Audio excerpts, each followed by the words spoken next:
Ladies and gentlemen, the time is now. Islam Makhachev versus JDM एक हफ्ते दूर है. Arguably the biggest fight of Islam Makhachev's career. बहुत लोग कह रहे हैं कि this might finally be that fight. जहां इस्लाम माखाचेव की जो क्रेजी 10 साल अनडिफीटेड स्ट्रीक है वो खत्म हो सकती है. It's high risk high reward, right? आप एक इस्लाम माखाचेव जैसे फाइटर को देखते हो. He is accomplished everything in the lightweight division, everything and more. Islam Makhachev ने अपनी पिछली फाइट के साथ he now has the most title defences in UFC lightweight history. तो he has already cemented himself as probably the greatest lightweight of all time.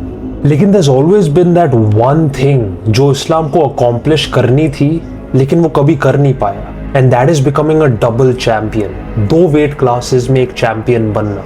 And double champ बनना Islam Makhachev का बहुत पहले से एक गोल था. And honestly I don't think there's anyone else आज के UFC roster में who deserves that title shot more than Islam Makhachev. लेकिन इस वीडियो में we're not gonna talk about all that, क्योंकि आपको ये सब पता है.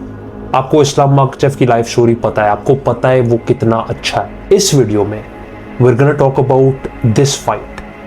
ये फाइट इतनी इंटरेस्टिंग क्यों है? When you look at a guy like Islam Makhachev जो इतना डोमिनेंट चैंपियन रह चुका है, and then you see कि आजकल के फैंस, आजकल के जो स्पोर्ट्स एनालिस्ट्स हैं, वो ये क्यों कह रहे हैं कि JDM इस्लाम माखाचेव की टफेस्ट फाइट है. और बस हम लोग नहीं, ये खबीब ने भी बोला है. तो इस वीडियो में I'm gonna break down why this fight is so interesting. ये फाइट इतनी इंटरेस्टिंग क्यों है, एंड क्या JDM एक्चुअली इस्लाम को एक टक्कर दे सकता है? क्योंकि JDM कौन है, राइट? लोग कहेंगे कि JDM ने अभी टाइटल जीती है. He took Bilal to a decision. अभी पता नहीं कहीं से आया and he thinks he can beat Islam. इस वीडियो में we're gonna talk about all that. Alright, पहली चीज JDM की फाइटिंग स्टाइल. अब आप JDM को देखते हो, he is not a wrestler. Predominantly वो एक स्ट्राइकर है. He is the strongest when fight standing रहती है. This guy's boxing is really on another level. इसकी जो defensive capabilities है, the way ये opponent की range determine करता है. You see him in that Bilal fight, इतनी easily punches slip कर रहा है just out of range, and he just looks very smooth. उसकी जो boxing है, उसकी जो footwork है, उसकी जो slips है, it honestly reminds me a lot of the Conor McGregor that fought Eddie Alvarez. मैं जब JDM को देखता हूँ, he constantly looks like he's in a flow state जब वो लड़ रहा है. Like अगर आप JDM को लड़ते हुए देखते हो, you don't feel like ये लड़ रहा है. You feel like he's just enjoying himself. It literally feels like JDM is floating around the ring. वो इतना अच्छा लगता है. And honestly जब मैंने उसकी बिलाल की फाइट फिर से देखी थी, I was like, dude, क्या फाइटिंग, क्या MMA इतना ईजी है जितना JDM दिखाता है?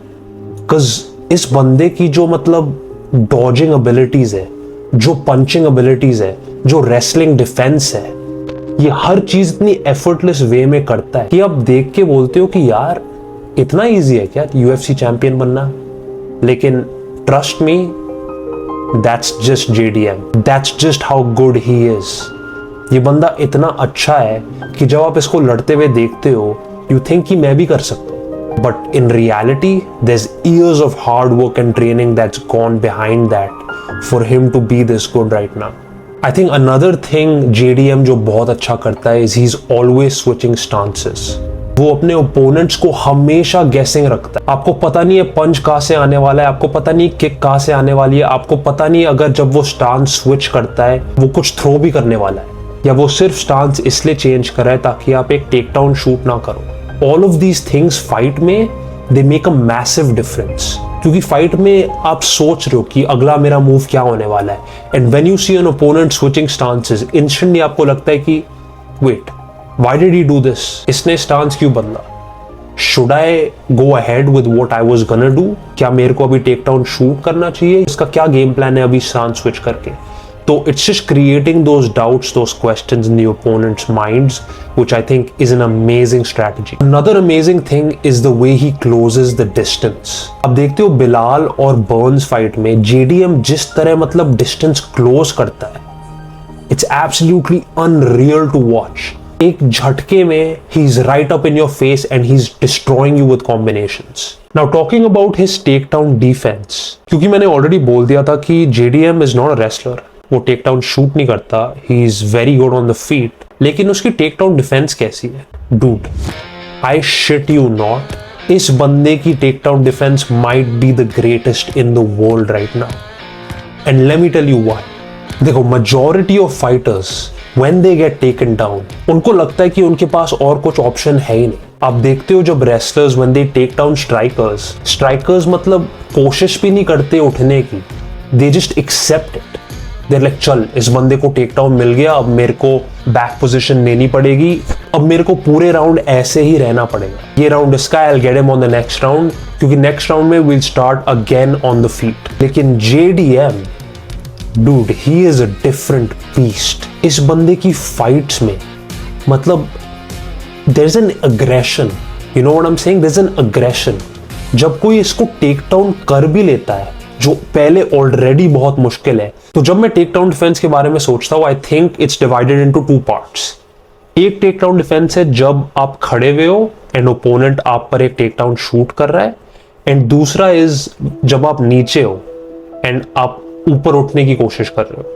पहली बात है avoiding getting taken down. JDM की ये एबिलिटी हमने आई थिंक बिलाल फाइट में सबसे बेस्ट देखी थी। आप देखते हो Bilal, right, who is a wrestler, Islam Makhachev के साथ ट्रेन करता है, एंड उसको इतनी डिफिकल्टी हुई टू टेक JDM डाउन। अब दूसरी तरफ about the take down defence, जब आप नीचे ऑलरेडी ग्राउंड पे हो, चलो मिराक्युलसली ये समझ लो कि आपने JDM को टेक डाउन कर लिया, जो ऑलरेडी बहुत मुश्किल है, हमने ऑलरेडी वो बात कर ली है। आपने JDM को नीचे ले गए, अब सवाल आता है कि आप उसको नीचे रखोगे कैसे, क्योंकि ये बंदा मतलब हर चीज करेगा। He'll put you in the most awkward positions ever. He'll roll, he'll sprawl, कुछ भी करेगा to get out or to disrupt your hold on him. He will try his best to weaken your grip. इसका जो perfect example आता है round 5 में in the Bilal fight. Round 5 में देखते हैं JDM is on fire. He is clearly on track to win this fight. उसने बिलाल के काफी टेक डाउन्स डिफेंड किए, लेकिन एंड में बिलाल को एक क्रेजी टेक डाउन मिलता है एंड एवरीवन इज लाइक वो, अब पता नहीं क्या हो सकता है, अब शायद ड्रॉ हो सकता है, शायद बिलाल जीत सकता है, क्योंकि Bilal can keep him on the ground the entire time, Bilal has a good chance of winning. लेकिन even though JDM was probably winning that fight, he still didn't give up in the 5th round. मतलब ये सोचो, both guys are absolutely tired, exhausted, dead. Round 5 of a crazy war, आखिरी minute तक JDM रुकता नहीं है, and I think this sequence is one of the best sequences in MMA this year. आप देखते हो बिलाल जो थका हुआ है, मतलब डेड है, he is exhausted, he is just holding on to JDM कि भाई तू उठ मत जाइए। JDM एक सेकंड के लिए ही नोटिसेस कि बिलाल की जो ग्रिप है it's weakened and Bilal tired है। इंस्टेंटली वो अपनी पूरी बॉडी को प्रोपेल करता है आगे and he shifts the momentum and gets up, and right after he gets up, जो मतलब उसने क्लिनिक लगाई थी ना बिलाल पे in the last minute of round 5, oh my god. We all love to watch knockouts, we all love to watch submissions, we all love to watch finishes, right, लेकिन ऐसे ऐसे सीक्वेंसेस जब होते हैं, when you see these little things that fighters do, जिसपे इतना बात किया नहीं जाता, I look at that and I'm like, wow, to do that in round 5 after a war, to still not give up, that is championship material. He has a never giving up attitude. He's not just one of those fighters जो मतलब बस नीचे late जाता है और punishment लेगा और फिर सोचता है कि चलो अगला राउंड मेरा होगा। Every second, every minute of that fight, he's going to try to be scrambling. Even if Islam does take him down, I don't know if Islam can keep him down because he is so good. I feel like sometimes जब लोग इस्लाम जैसे fighters को fight करते हैं, I feel like they end up giving him too much respect, and फिर वो जो aggression है वो फाइट में ट्रांसलेट नहीं होता। लेकिन JDM अपने इंटरव्यूज में आके बोल रहा है, I'm gonna finish him. This fight is going to be one to watch. It fills me with confidence. I'm like, dude, that's amazing. That's the way you should be approaching a fight. At the end of the day, it's a fight, right? It's not a bloody baseball game. It's not a basketball game.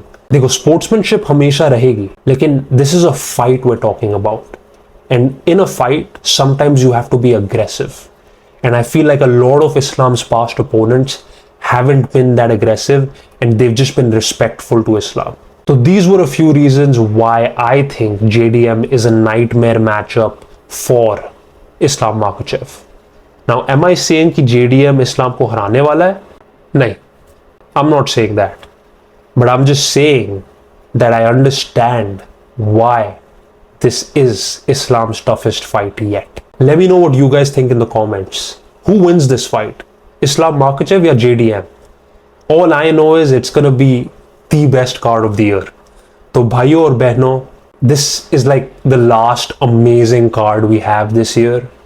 2025 has been a great year. चलो हमें थोड़ी super fights नहीं मिली, but I truly think MMA fans के लिए Islam versus JDM is a super fight. And oh my god, dude, I cannot wait for this fight.